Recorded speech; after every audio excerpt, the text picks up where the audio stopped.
اگر نماز نہ ہو تو وہ مسجد میں، تو شب قدر کی فضیلت کو بھی یوں سمجھے کہ اللہ نے اس مقدس رات میں قرآن کا نزول فرمایا. رات تو سب رات ہونے کی حیثیت سے جیسی ہے، لیکن چونکہ اللہ نے اس میں قرآن کو نازل فرما دیا، اور قرآن وہ زمین کی سب سے عظیم کتاب ہے، وہ کتاب حکمت جس میں اللہ نے زندگی گزارنے کے طریقوں کو یا قانون اسلام کو بیان فرما دیا، احکام خدا بندی کا بیان اللہ نے فرمایا، شریعت بیان فرما دی، طریقت بیان فرما دی، نیکی اور بدی کو واضح فرما دیا. یہ قرآن ہے جو کل قیامت کے دن اللہ کی بارگاہ میں گواہ ہوگا. جو قرآن پڑھتا ہے اسے نہیں بولنا پڑے گا کہ یہ قرآن اس کے لیے اللہ کی بارگاہ سے سفارش کرے گا. تو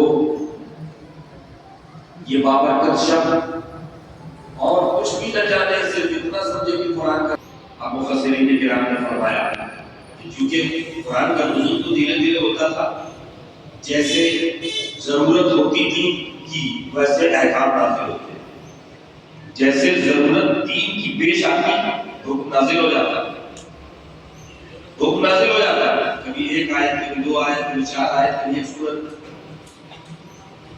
کبھی غار میں آپ علیہ السلام وہاں وہی آ رہی ہے، کبھی جنگل میں وہاں وہی آ رہی ہے، کبھی گھر میں وہاں وہی آ رہی ہے، کبھی مسجد میں وہاں وہی، کبھی مکے میں وہاں وہی، کبھی مدینے میں وہاں وہی.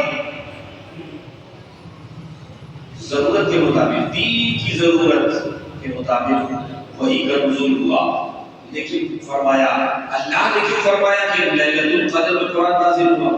23 سال کی مدت لگی کہ قرآن نازل ہونے.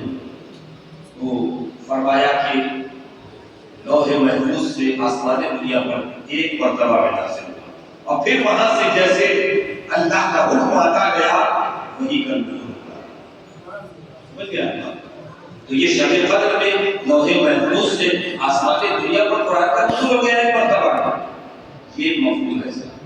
آگے فرماتا ہے رب کائنات وما ادراک ما لیلۃ القدر. جان نہیں سکتے ہمیں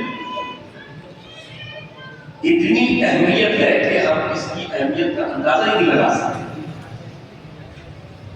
نبی کریم صلی اللہ علیہ وسلم کے زمانے پاک میں آقا علیہ الصلوۃ والسلام حجرہ مبارکہ سے باہر تشریف لاتے اور دیکھا کہ دو لوگ جھگڑا کر رہے ہیں. آپ واپس چلے گئے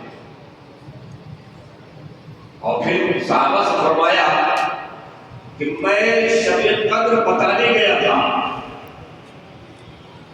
شب قدر کو بتانے گیا تھا کون سی شب ہے، لیکن دو شخص جھگڑا کر رہے تھے، میں نے اسی لیے اس کا تعین نہیں کیا.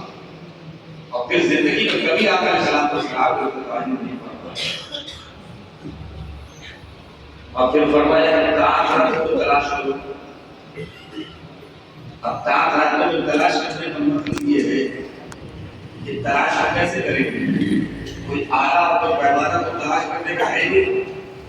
تلاش کرنے کا مطلب یہی ہے کہ ہر رات کو شب قدر سمجھ کر اللہ کی عبادت کرو، نیکیاں کرو، نوافل پڑھو، جو کر سکتے ہو اس کی قدر کرو چونکہ وہ شب قدر ہے. اور 27 چونکہ حضرت امام اعظم ابو حنیفہ رضی اللہ تعالیٰ عنہ جن کے ہم سب پیروکار ہیں اور جن کی ہم سب سارے سنی حنفی مسلمان کی ابتدا کرتے ہیں، امام اعظم کا قول یہ ہے کہ 27 شب قدر. لیکن یہ راجح قول ایسا نہیں ہے کہ کسی نے تعین کر دیا. جب اللہ کے نبی نے نہیں متعین کیا اب کون ہوتے متعین کیا، لیکن فرمایا یہ اس کا ہونا زیادہ راجح ہے. تو اس لیے 27 کو تعین کر کے اور اسی ذوق و شوق کے ساتھ اس رات میں بابر پر شب عبادت کرتے ہیں. اور 1000 مہینوں سے بہتر اللہ کا 1000 مہینے نہیں اس سے بھی بہتر.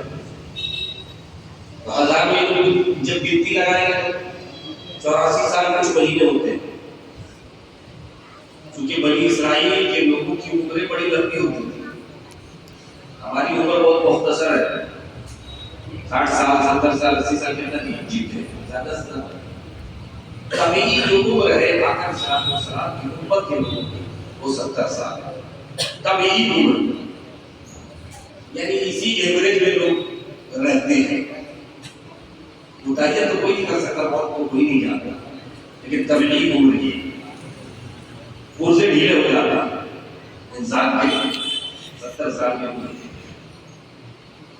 وہ اس ذوق و شوق کے ساتھ عبادت نہیں کر پاتا، وہ طاقت میں توانائی نہیں رہتی ہوتی.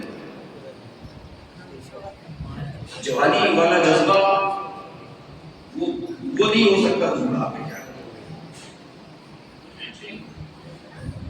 تو ان کی عمریں لمبی ہوتی تھی، 200 سال 300 سال بہت لمبی عمر.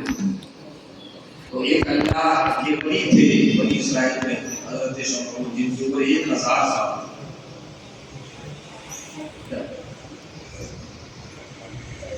تو وہ بہت عبادت کرتے تھے، بہت عبادت کرتے تھے اور اللہ کے بڑے نیک بنتے ہوئے محبوب بنتے تھے. نبی کریم صلی اللہ علیہ وسلم کی بارگاہ میں کا ذکر ہوا تو بڑی تعریف و توصیف کے ساتھ آقا صلی اللہ علیہ وسلم نے ان کا مقام بتایا. تو صحابہ نے عرض کیا کہ ہماری عمر اتنی لمبی نہیں، اب کیا کریں گے؟ ہم صبح و شام بھی اگر عبادت کریں گے تو اس مقام کو نہیں پہنچ سکتے. تو اللہ تبارک و تعالیٰ نے اس آیت کو اور فرمایا ان کی عمریں لمبی تھی تو وہ عبادت کر کے اس مقام پر پہنچتے تھے. اے محبوب آپ رحمت للعالمین ہے،